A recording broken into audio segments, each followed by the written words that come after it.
নমস্কার, নন্দিনী সাতকাহনের আরও একটি নতুন এনার্জেটিক ব্লগে আপনাদের সবাইকে স্বাগত জানাই। আশা করি নতুন বছর আনন্দেই কাটছে এবং যে যেখান থেকে আমার ভিডিওটি দেখছেন সবাই সুস্থ এবং ভালো আছেন। বছরের প্রথম থেকেই আমার প্রচণ্ড ঠান্ডা লেগেছে, তাই আজ গলার ভয়েসটাও একটু অন্যরকম হতে পারে। প্রত্যেকের মতো আমাদের হোমমেকারদেরও ইচ্ছে করে যে বছরের প্রথম দিকে সবার মতো হাসি মজা আনন্দ করি, ঘরের কাজবাজগুলো একটু কম করি। তবে প্রতিদিন বেসিক ক্লিনিং রুটিনটা যদি ঠিকমতো করতে পারি তাহলে সব কিছুর জন্য সময় বের করা যায়, আর নেক্সট দিনগুলো ক্লিনিং করতে অনেকটা সুবিধা হয়। আর যাদের আমার মতো কোনো মেড বা হেল্পিং হ্যান্ড নেই তাদের অন্যদের থেকে একটু বেশি পরিশ্রম করতে হয়। যেমন আমি উইদাউট হেল্পিং হ্যান্ড প্রতিদিন যে বেসিক ক্লিনিংগুলো করি সেটাই আজকে শেয়ার করব। ঘুম থেকে উঠে ফ্রেশ হয়ে প্রতিদিনের মতো রান্নাঘর আর রান্নাঘরের কাউন্টার টপ ডাইনিং টেবিলটা একটু মুছে নিয়েছি। যেহেতু সারা রাত ওপেন থাকে, পোকামাকড় হেঁটে গেলে মুছে নিলে আর কোনো অসুবিধে থাকে না। শীতের মধ্যে আজকে ভিডিও স্টার্ট করেছি ওই সকাল 7:15-20 থেকে। আজকে কলিং দিয়ে ভালো করে ডাইনিং টেবিলটা ক্লিন করে নিলাম। এদিকে কলিংটাও প্রায় শেষের পথে, মনে হয় আজকে সব কিছু ক্লিন করার পর শেষ হয়ে যাবে, নেক্সট দিন নতুন একটা ইউজ করব। এদিকে হাজবেন্ড মেয়ে এখনও ঘুমাচ্ছে। এই সময় ঘরের এই শান্ত নিরিবিলি পরিবেশে যতটা কাজ করা যায় আমি করে রাখি। টেবিলটা ক্লিন করে জলের বোতলগুলো ভরে নিচ্ছি। আগেই এই যে অ্যাকোয়াগার্ডের সুইচটা অন করে রেখেছিলাম, আর রাতেও কিছুক্ষণ অন করে রেখেছি। আমার এই অ্যাকোয়াগার্ডে 7 লিটার জল স্টোর করা যায়, তাই খুব তাড়াতাড়ি জল ভরে নেওয়া যায়। ঘরের যে কাজগুলো সকাল সকাল করে নেওয়া যায় সেগুলো সময় নষ্ট না করে নেওয়াই ভালো। আর যে কাজগুলোর জন্য এই যে হাজবেন্ড মেয়ে তাদের ওপর কিছুটা নির্ভর করতে হয় সেগুলো আমি পরে করি। বিশেষ করে ঘরের বিছানা গোছানো, ঘর পুরো ক্লিন করা, ডাস্টিং করা, এগুলো ওদের ঘুম থেকে ওঠার ওপর নির্ভর করে, আর এটা এক এক দিন এক এক রকম হয়। ডাইনিং টেবিলে যে ছোট্ট স্নেক প্ল্যান্টটা রাখলাম তার আগে এই ফ্লাওয়ার ভাসে এর মধ্যে পার্পেল হার্ট গাছ ছিল আর জল দিয়ে রাখা ছিল। প্রায় 15-20 দিনের বেশি পার্পেল হার্ট গাছগুলো এটাতে জলের মধ্যে ছিল। আজকে সেটা ক্লিন করে রাখলাম। বহুদিনের জল থাকলে কেমন একটু লালচে আয়রনের মতো হয়ে যায়, একবারে ক্লিন করে রাখলে পরে আবার সময় মতো ইউজ করতে পারবো। অলরেডি হাজব্যান্ড ঘুম থেকে উঠে স্নানে গেছে, আমিও সাথে সাথে আগে এই যে এই ঘরের বিছানাটা গুছিয়ে নিচ্ছি।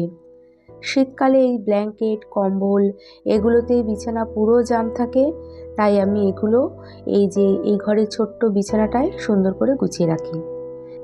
এই বিছানাটায় কেউ সেইভাবে বসেও না, শোয়েও না। যাই হোক, ঘুম থেকে ওঠার সাথে সাথেই বিছানাটা ক্লিন মানে ঘর প্রায় 50% গোছানো হয়ে যায়।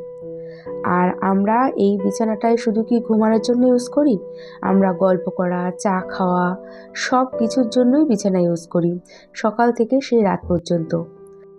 তাই বিছানাটা সবসময় আমি পরিষ্কার পরিচ্ছন্ন এবং টান টান করে গুছিয়ে রাখার চেষ্টা করি। শীতের মধ্যে দেখতেই পেলেন জানালাগুলো খোলা হয়নি, কারণ প্রচণ্ড ঠান্ডা। শীতকাল না হলে জানালাটা খুলে দিলে সকালের ওই প্রথম রোদে ঘর আরও ফ্রেশ লাগে। আর আমার ওই বিছানাটায় সকালের দিকে পুরো বিছানা জুড়ে রোদ আসে। যাই হোক, আমি আমার সুবিধা মতো আমার কয়েকটি বেসিক ক্লিনিং রুটিনগুলো শেয়ার করছি। তবে আপনারা আপনাদের পরিবারের লোকজন, পরিবেশ, পরিস্থিতির ওপর নির্ভর করে মোটামুটি একটা রুটিন মাফিক ক্লিন করতে পারেন। এতে আপনাদেরও ঘর থাকবে পরিষ্কার পরিচ্ছন্ন এবং আপনাদের পছন্দ মতো। বর্তমানে এই সোশ্যাল মিডিয়ার যুগে আমরা গৃহিণীরা অনেকেই ভাবি এইভাবে কাজ করলে আমার ঘরবাড়িও গোছানো থাকতো, বা এই জিনিসগুলো থাকলে আমার ঘরবাড়িও অর্গানাইজ থাকতো। আমিও তার ব্যতিক্রম নেই। তবে একটা সময় পর বুঝেছি কোনো কিছু ভাবা আর বাস্তবের মধ্যে অনেকটা তফাৎ আছে। কোনো কিছু ভাবতে তো আর টাকা পয়সা লাগে না, তবে বাস্তবে সেটা টাকা এবং পরিশ্রম দুটোরই প্রয়োজন। ঘর যত ছিমছাম থাকে আমার তত বেশি গোছাতে বা পরিষ্কার করতে সময় কম লাগে। প্রয়োজন ছাড়া অকারণে জিনিসের পর জিনিস কিনে ঘর ওই ক্লাটার করার থেকে রেগুলার ক্লিনিং বা অর্গানাইজেশন মানে গোছানোটাও যদি আমরা ঠিকমতো করি, তাহলেও আমাদের ঘর যথেষ্ট পরিষ্কার পরিচ্ছন্ন প্লাস পরিপাটি থাকে। আমার মতে পছন্দসই সীমিত জিনিসেই ঘর দেখতে ভালো লাগে, পরিষ্কার পরিচ্ছন্ন করতে সময় কম লাগে। জায়গার জিনিস জায়গায় গুছিয়ে রাখার অভ্যাসটা নিজের সাথে সাথে যদি পরিবারকে মানে পরিবারের দু একজনের মধ্যেও তৈরি করা যায়, তাহলেও ঘর যথেষ্ট পরিষ্কার লাগে। তারপর তো বাকি ফার্নিচার, বাথরুম, রান্নাঘর এগুলো পরিষ্কারের জন্য আমরা তো আছি। আর হেল্পিং হ্যান্ড থাকলে তো বেশি সুবিধে। ঘরবাড়ি পরিষ্কার থাকার সাথে সাথে অনেকটাই কাজের টেনশন কম থাকে। এদিকে ফ্রিজটা কলিং দিয়ে পরিষ্কার করে আগে মাছের ঝোল আর ভাতটা রান্না করে নিয়েছি। 9:30টার সময় হাজব্যান্ড যাবে ক্রিকেট ম্যাচ খেলতে। দুপুরে ম্যাচ শেষে ওখানেই খাওয়া দাওয়া আছে।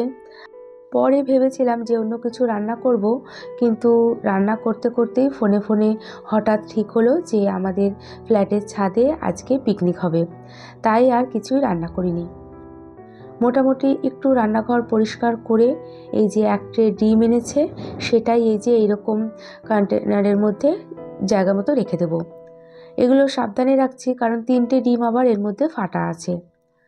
আমাদের ঘর পরিষ্কার পরিচ্ছন্ন রাখার পাশাপাশি নানান কাজ থাকে যেগুলো করতেই হবে।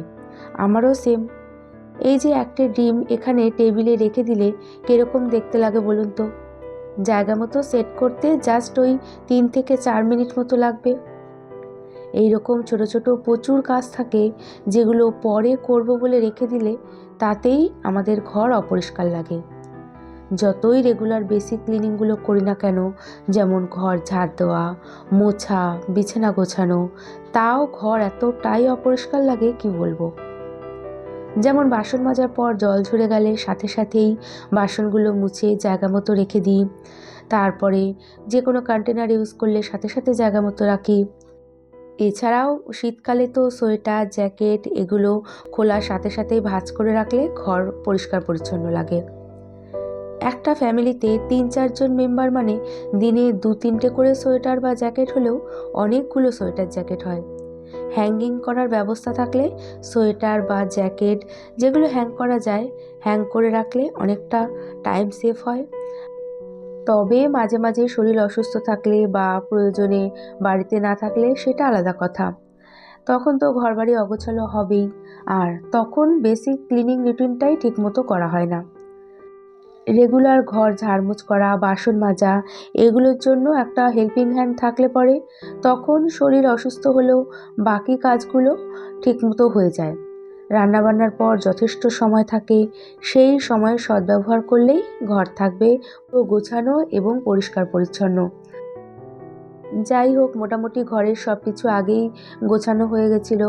হাজবেন্ড বেরিয়ে যাওয়ার পর সব ঘর, ডাইনিং, রান্নাঘর ভালো করে ঝাড় দিয়ে এখন ঘরগুলো সব মুছে নিলাম।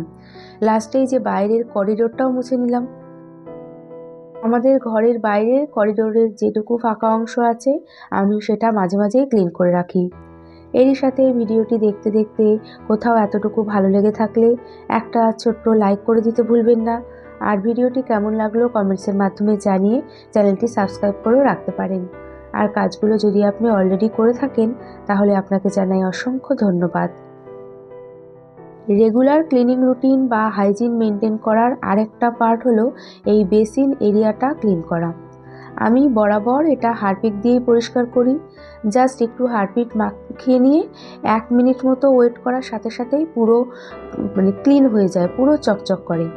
তবে আমি এটা একদিন পর একদিন ক্লিন করি, রেগুলার করি না।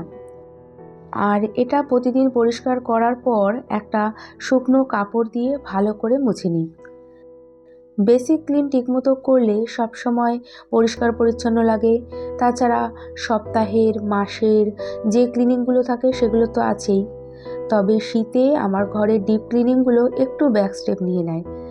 যেমন যে জায়গাগুলো 3-4 দিন পর পরিষ্কার করতাম সেগুলো 6-7 দিন পর হয়ে যাচ্ছে।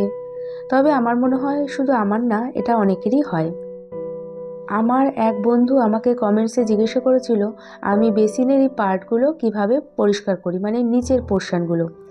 বেসিনের ওপরের পোর্শনটা পরিষ্কার করার সাথে সাথে এই ভেজা কিছু দিয়ে বেসিনের সাইডটাও ভালো করে পরিষ্কার করে নিই। ওপরের অংশে অপরিষ্কারের সাথে সাথে সাইডে কেমন জলের দাগ হয়ে যায়, আর রেগুলার দেখলে অবশ্য সেটা চোখে পড়ে না, তবে কয়েকদিন পর হঠাৎ করে খেয়াল করলে দেখা যায় কীরকম একটা জলের দাগ রয়েছে। তাই এটাও ওই একদিন পর একদিন বেসিন পরিষ্কার করার সাথে সাথেই এটা পরিষ্কার করে নিই। এদিকে হ্যান্ড ওয়াশটাও শেষ হয়ে গেছে, আর পাউচ প্যাকেটে যেটুকু আছে সেটুকুই ঢেলে রাখলাম। ঘর যত ছিমছাম, অপ্রয়োজনীয় জিনিস ঘরে যত কম থাকবে আমাদের কাজ করতেও তত সুবিধা হয় এবং অল্প ক্লিনিংয়েই সেই ঘরবাড়ি পরিষ্কার পরিচ্ছন্ন লাগে। এখন রাত প্রায় 8টা বাজে, ছাদে যাব বলে রেডি হচ্ছি। বিকেল 5টার সময় আমরা মেয়েরা সবাই ছাদে গিয়ে সমস্ত সবজি কাটাকাটি করে রেখে এসেছি। তারপর এই যে এখন রেডি হয়ে ওপরে যাব। সবজি বলতে পেঁয়াজ, রসুন, আদা। শীতের মধ্যে সিম্পল পিকনিকই হবে, গরম গরম ভাত আর মাটনের ঝোল। ছেলেরাই রান্না করবে, তাই আমাদের কোনো টেনশন নেই। আর আজকে সন্ধ্যের সময় ঘরে চাও করিনি, ওপরেই চা খাওয়া হয়েছে। এগুলো আর আজকে কিছু শেয়ার করলাম না। আজকে ভিডিওটি এখানেই শেষ করছি। এতক্ষণ আমার সাথে থাকার জন্য অনেক ধন্যবাদ।